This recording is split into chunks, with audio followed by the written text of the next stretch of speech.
C'est marrant parce que c'est assez français, hein. Un problème, une taxe, c'est quand même un sport national. Taxer plus le capital, On baisse les dépenses de l'État. taxer les hauts revenus. On baisse les dépenses de l'État. Votre idée, c'est la théorie du ruissellement. Je ne crois pas au ruissellement pour ma part. Si les riches sont très riches, alors il va tomber des miettes de plus en plus grosses sur la table du pauvre. Tiens, mon fidèle. Ah, grand merci, Seigneur Huppert. L'esprit, comment dirais-je, socialo-marxiste. Nous n'avons pas besoin de capitalistes. Je crois à l'accorder. Qu'ils s'en aillent. Le Covid-19 a mis en pièces des pans entiers de l'économie mondiale. Étudiants dans la galère, saisonniers sur le carreau, salariés qui perdent leur emploi, petits commerces qui font faillite, etc. 1 million de Français ont basculé dans la pauvreté. Mais c'est pas la crise pour tout le monde. Il y en a qui se sont considérablement enrichis. Nos milliardaires, par exemple, qui, eux, ont profité de la crise. Donc, Attaque a mené une campagne là, pour dénoncer l'enrichissement en 2020 de nos milliardaires. Donc, on prend 4 d'entre eux. Vous voyez, on obtient donc une augmentation de leur richesse de 100 milliards, ce qui correspond au plan de relance prévu par le gouvernement. Les géants de la tech ou du luxe, par exemple, ont tiré leur épingle du jeu l'an passé. Et la question, c'est faut-il taxer les plus riches pour sortir de cette crise? Taxer les riches, la dernière vieille idée qui revient à la mode, Olivier. Puisque vous insistez, on sort le dossier de prendre les sous-sous dans les popoches des riches.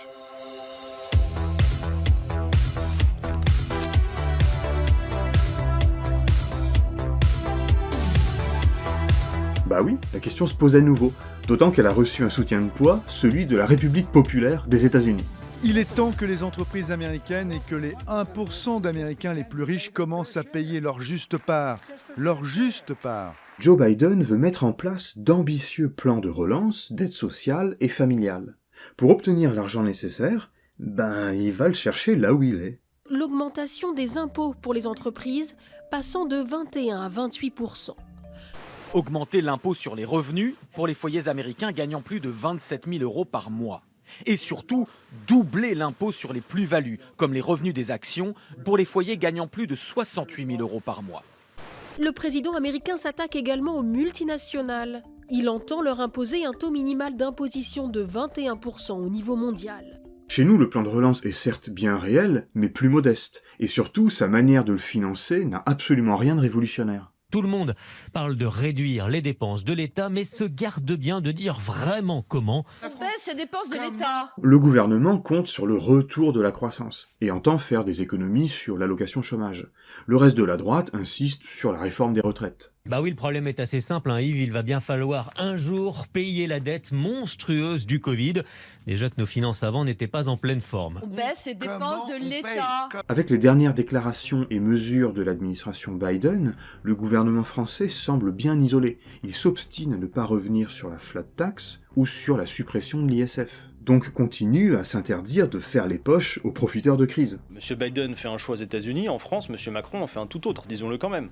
Qui va payer? Mais M. Macron nous l'a dit, il a l'intention de faire 2,3 milliards d'économies sur le dos des chômeurs avec la réforme de l'assurance chômage, c'est ça que ça veut dire. Il annonce le retour de l'austérité budgétaire pour le quinquennat prochain.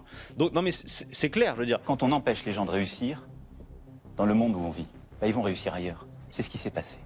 Justement, ce que montre Biden, tout néolibéral qu'il est, c'est qu'il n'y a pas de fatalité, qu'il est possible de prendre des mesures fortes qui vont dans le bon sens pour les travailleurs et les plus démunis. C'est assez cocasse d'entendre les libéraux qui d'ordinaire ne jurent que par les États-Unis faire soudainement la fine bouche.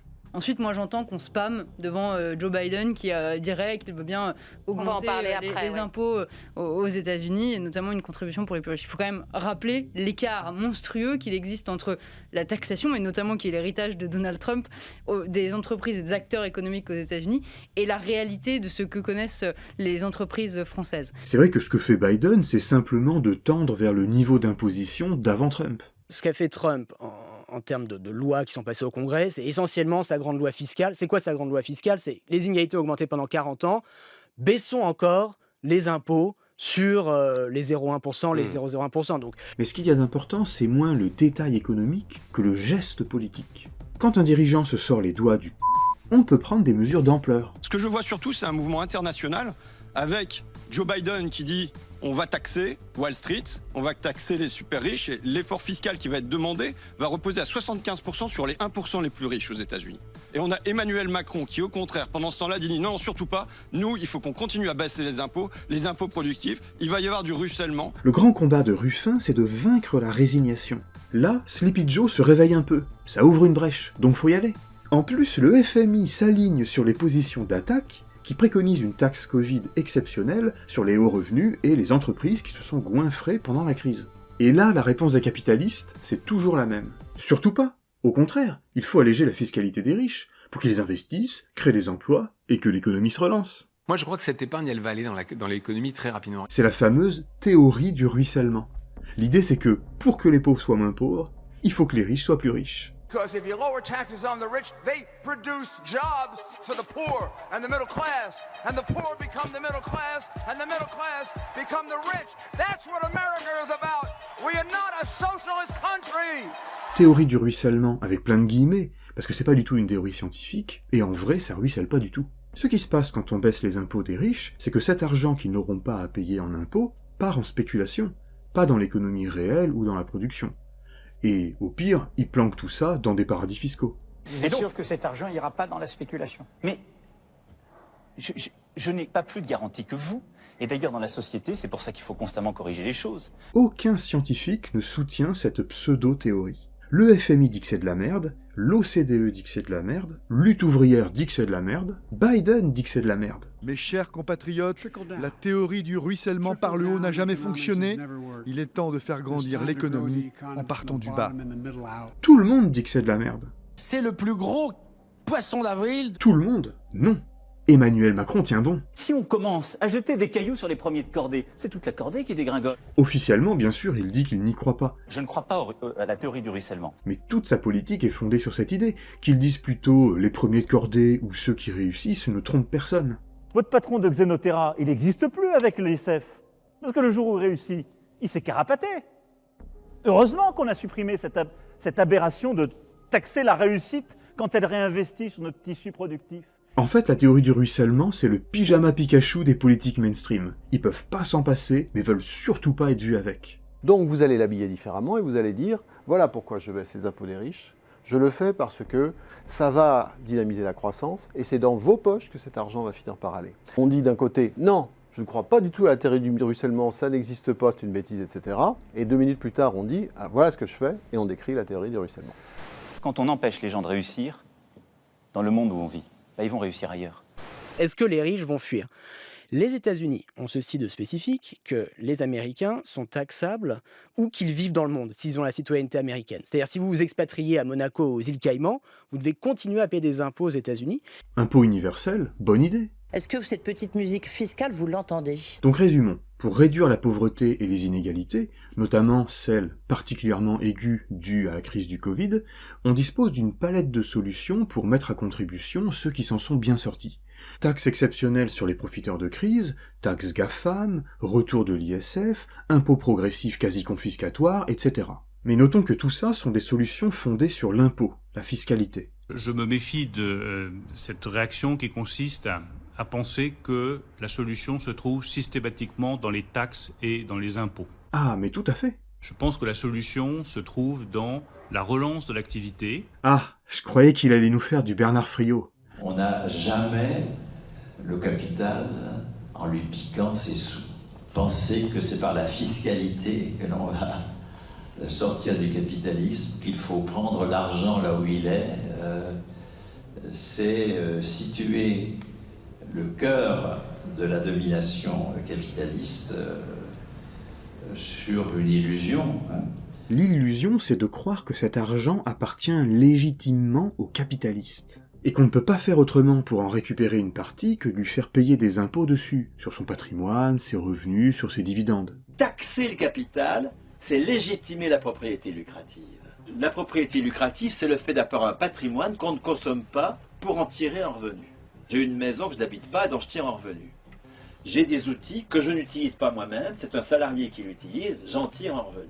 Qui est forcément une ponction sur le travail d'autrui. Donc l'idée de Friot, c'est tout simplement que puisque la valeur est produite par les travailleurs, alors il faut que cette valeur revienne entièrement aux travailleurs.